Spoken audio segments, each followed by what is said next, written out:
Alright guys, now we're going to try looking at the enemy here. Just like the other blocks, it's all the same listings over here. I'll have to do a whole separate thing for this rotate the image to actually show you what it looks like when you do a player with rotate the image or use different images. That'll be another example. But let's come over to here. Alright, so the enemy, we have attack, and then you have bullets. So if you set up an enemy, you can have it shoot bullets. Now you would choose your bullet image here.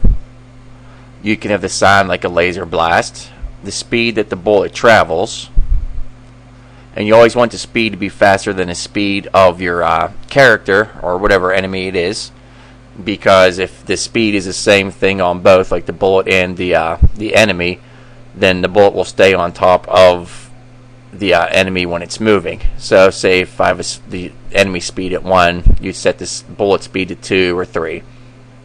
The direction is down, because say I have the player moving downwards, I'd also want the bullet to go downwards.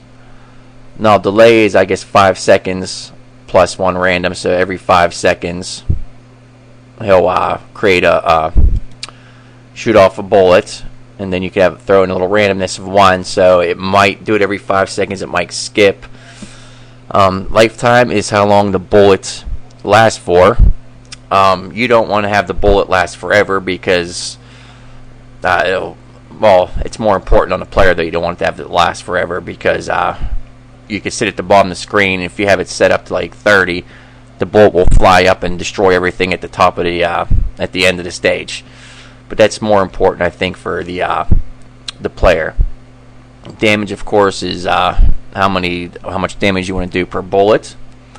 If they collide with the player, your enemy collides with the player, you can set that. And then you can have an activated trigger when he dies, a little HUD image. You know, you'd set your trigger number and the HUD image, whatever you want the HUD. Go to Object Factory. Let me go back to... Alright, back to enemy there. Sets all those right there. Now when you go into attack, you have the mode. You can either have it follow the player, which your enemy will follow the player all around the screen, or you can go to a direction. So if you go to direction, you can set your direction. So say you have a vertical shooter and your players are moving downwards, you'd set the direction to down, because your hero, your player character, would be coming up, and then you'd probably want it to come down, or you could have them come from the sides or from the back, it doesn't matter. But you can select your direction. The speed, like I said, is the speed that the enemy would move.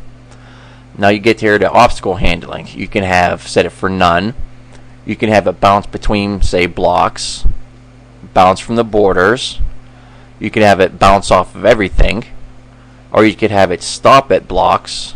You could have it stop at a border, stop at everything, or bounce randomly. So if the enemy's coming down, it can bounce off of blocks and just ping pong everywhere. Alright, and then for destroyed, shots needed to destroy that enemy, you can 350, whatever you want to do. The image would be like, say, an explosion. The sound would be of an explosion. When you destroy the player, you can change, your score, or you could add health, or you can change the number of lives. Or say when you destroy it, you can actually turn it into either a static, a block, a collectible, or enemy.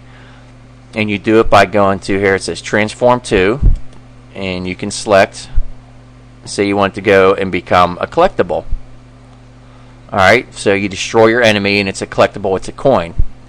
And now, because you'd want to change the image, so your enemy blows up and it would change, you'd go down here to say it said coin down here instead of health, and you would set the image to set it to a coin, and that coin, say you have it set up somewhere else, it would give you points. But you can go through, you can once it's destroyed, you can make it turn into, like I said, another enemy, a block, or a static object. So say if you did a static object and you went and you blew up a car, you could have another image of the car blown up, and you can actually have it changed to that. And then obviously, when it says activate the trigger when die, so when it blows up, you can have it do a little HUD image, and you can set it in the trigger editor. Don't know anything about the trigger editor yet. Have to figure that out. And when I do that, we'll do a little thing on that. Alright, back to there, click on here. And I think just real quickly, I think that explains it all. And that should be it for the Object Factory. And hopefully you watched the other tutorial where I went through the static, the block, and the collectible. Alright, and I think it should be pretty good. Alright guys, thanks for stopping by, and I hope you learned something. And we'll see you in the next one.